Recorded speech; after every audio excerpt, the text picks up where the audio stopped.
करून सुद्धा अभ्यासक तिथं म्हणणं मांडतायत की हा कायदा मजबूत करण्यासाठी आल्या काही अडचण नाही आहे, ते करणार येते मराठ्यांना माहिती आहे. परंतु मराठा बांधवांना या कामोठ्या नगरीतून माझी महाराष्ट्रातली विनंती आहे की जेवढे आपले अभ्यासक आहेत, जे वकील बांधव आहेत, यांनी सुद्धा सगळ्यांना कायदा सगळ्या सोयऱ्यांचा मजबूत बनण्यासाठी तुम्हीही तुमचं म्हणणं मांडा, तुमच्याही हरकती द्या, तुमच्याही व्याख्या द्या.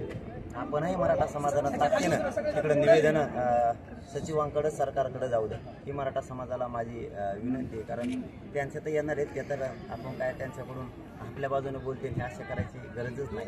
परंतु आपल्याही अभ्यासकांना, सगळ्या हुशार लोकांना सावध होऊ, तिथं आपणही द्या आपलंही म्हणणं मांडा आणि यालाच जोडू.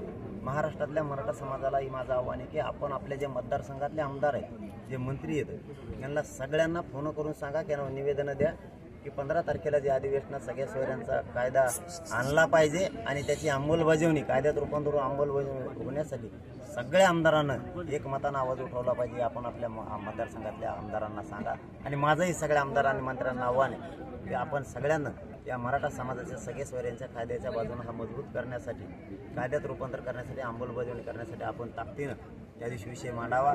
कारण महाराष्ट्रातला मराठा समाज या अधिवेशनाकडे डोळे लावून बघणारे कोणचा आमदार आणि मंत्री आपल्या बाजूने बोलतो हे मराठा समाजही बघणार. सर, प्रकाश शेंडेंनी असं म्हटलंय की आता ओबीसीचा पक्ष आम्ही काढू म्हणून. राजकारणाबद्दल मला नाही काही कळत. ज्या काही कुणबी नोंदी सापडलेल्या आहेत त्या जुन्या आहेत का नवीन आहेत? मी 2-3 बार विचारले, नव्या आहेत का जुन्या? ज्या काही कुणबी नोंदीचे सर्टिफिकेट देण्यात आलेले आहेत ते जुन्या आहेत का नवीन? नोंदी जुन्याच आहेत ना, तेव्हाच तर नवीन सापडतात ना.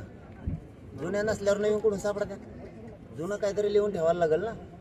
जुना एखाद्याला जमीनच नाही, नुसतं तो गावकरी, पण त्याच्या गावातल्या लोकांनी त्याला सांगितलं तुझा 7-12 मास जो सापडला आपल्या आज्याकडे होता, तर मग त्याला दिल्यावर सरकार त्याला देणारच आहे ना ती जमीन.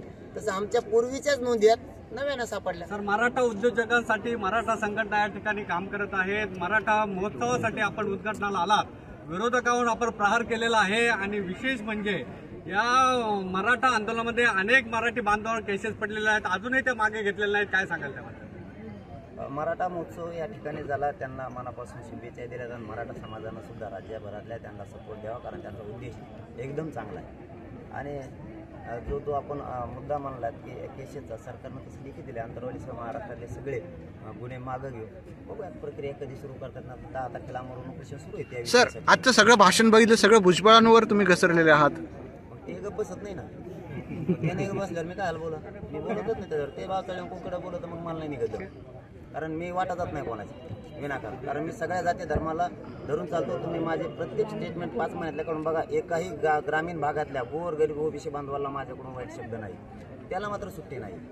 कारण तो गोरगरिबाचा, ओबीसीचा नाही, मराठ्यांचा नाही, ते कोणाचंच नाही. सर, एक महत्वाचा मुद्दा तुम्ही भाषणामध्ये म्हटलं की पहिला लढा जो आपला झाला फक्त आता अंमलबजावणी बाकी आहे, तरी देखील तुम्ही खुर्चीत बसणार नाहीत म्हणून म्हटलंय. परंतु अंमलबजावणी झाल्यानंतर मी कुठल्याही खुर्चीत बसायला तयार आहे. मराठ्यांच्या विकासासाठी राजकारणातल्या खुर्चीत पण तुम्ही वेळ काढली तर जाल. अगं बाबा, तुम्ही खुर्ची नाही, आपले हे बसत नाही मी कुठं, हे त्याचा अर्थ वेगळा आहे. आपण सामान्य घरातून आलेलो आहे, सामान्य लोकांसाठी काम करायचं. श्रीमंत, मध्यमवर्गीय, सामान्य सगळ्याच मराठ्यांच्या लेकराच्या याच्यात त्याला होणार आहे. परंतु समाजानं तो रूल पाडलेला, त्यामुळं मी आणखीन खुर्चीवर बसलो नाही व्यासपीठाची.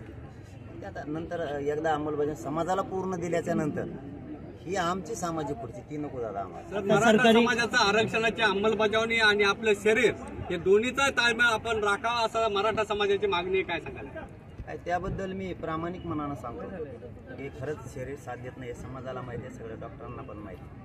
एवढ्याच वेळेस मी मायबाप समाजाला ज्यांना मानलंय त्यांच्या शब्दाच्या पुढे मी कधीच गेलो नाही, फक्त एवढ्याच वेळेस चाललो. समाजाचा शब्द मी एवढ्याच वेळेस मोडतोय याच्यासाठी की मी पण त्यांच्याच लेकरासाठी उपोषण करतोय.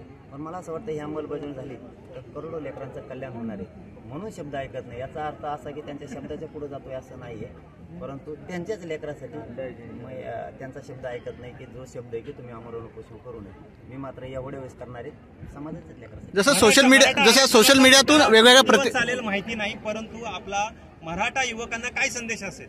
काय मराठा आरक्षणाचा मुद्दा किती दिवस चालेल माहिती नाहीये, परंतु आपला मराठा युवकांना काय संदेश असेल? आता किती दिवस कसं काय चालू? 57 लाख नोंदी सापडल्यात. परिवाराला जरी 5-5 बी दिले, 100 सापडायला लागले एका नोंदीवर.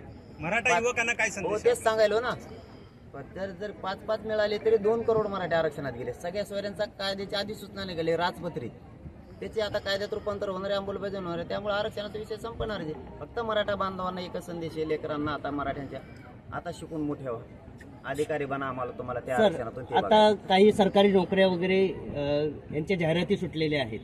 मग आता त्याचा लाभ मराठी तरुणांना, सुशिक्षित तरुणांना मिळणार नाही. मग त्याच्यासाठी काय आपण पावले उचलणार? मी सांगितलेलं आहे पाठीमागच्या 1 महिन्यापूर्वी सरकारला की जोपर्यंत मराठ्यांना आरक्षण मिळत नाही तोपर्यंत कुठली भरती करू नका. जर केली तर जागा रिक्त ठेवा, कारण दुसऱ्याच्याही लेकराचं आमच्या वाटोळ करायची इच्छा नाही. तर त्यांनी हो शब्द दिलेला आहे. बघूयात काय करते ते. नसतं आहेच 10 तारखेला बसलेलो बरोबर. सोशल मीडियातून तुमच्या विरुद्ध असं लिखाण लिहिलं जातं, हे नेमकी कोण करत आहे? जसं तुम्ही म्हटलं भाषणामध्ये अनेक लोकांचे मला फोन येत आहेत, मंत्र्यांचे फोन. नेमकी ती लोक कोण आहेत? आणि मी लय घेत होतो मनावर पाहिजे, मला लय कळत नाही. मी ग्रामीण भागात नाही ना, तीन काही लिहिलं मला वाटतं ते का मला का परवा दिवशी हजाराने फोन आले मराठी. ते म्हणजे असल्याकडे काय ध्यान देत तुम्ही? त्यांना उद्योगच आहे म्हणे पहिल्यापासून, हे सोशल मीडियावर लिहिणार आहेत का यांच्याकडे ध्यान देऊ नका. आम्ही करोडो लोक तुमच्या सोबत आहेत आणि आम्ही यांना शोधलं, हे कोणाची आहेत काय आहेत. ते 4 दिवसात गप्प बसलेत आणि आम्ही मागं लागतो म्हणे. भुजबळांची माणसं आहेत हे तर असणारच ना. त्यांचं तर पुढं म्हणतो आमचा विषय चाललाय. आमचे 30-40 जण आहेत, जास्त नाही. करोडो एकीकडे, 30-40 जण एकीकडे. ते बी आत्ता म्हणायला लागलेत काय मिळालं नाही, कारण त्यांना काही सुपारी दिली असं. ते बी आता माझी त्यांना पण विनंती, एक त्यांचाच बांधव म्हणून, की तुम्ही समाज खूप वर्षानंतर एकत्र झाले, खूप कालावधीनंतर एकत्र झालेला आहे. उगाच विनाकारण गैरसमज पसरू नका. जरी काही कोणाकडून चुकलं असेल किंवा तुम्हाला कोणी विचारलं नसेल, तुमचा पेपर राटीवेल नावाला असेल तर नका येऊ देऊ. परंतु समाजासाठी गैरसमज पसरू नका. एक ताकदीनं आपण सगळेजण लढू. जरा डोक्यातून काढून टाका आणि समाज म्हणून एकत्र लढा. सर, पहिल्यांदाच मराठा समाज एवढा मोठा अंमलबजावणी होण्याच्या अगोदर जर त्याच्या अगोदर आचारसंहिता लागली तर त्याची अडचण निर्माण होईल आपल्या सगळ्या आंदोलनात. नाही, अगोदर आंदोलन हे नंतर आचारसंहिता आहे. अगोदर आचारसंहिता नाहीये. अगोदर आंदोलन 5 महिन्यापासून सुरू. ते निवडणुका घेणार नाही दादा, तेच निवडणुका घेणार, कारण हा मराठ्यांचा ज्वलंत मुद्दा आहे. ते निवडणुका घेणार नाही. प्रत्येकाच्या मनामनातील, मातीच्या कणाकणातील आपल्या व आपल्या हक्काची ललकारी महाराष्ट्राचा पुढारी पाहण्यास विसरू नका.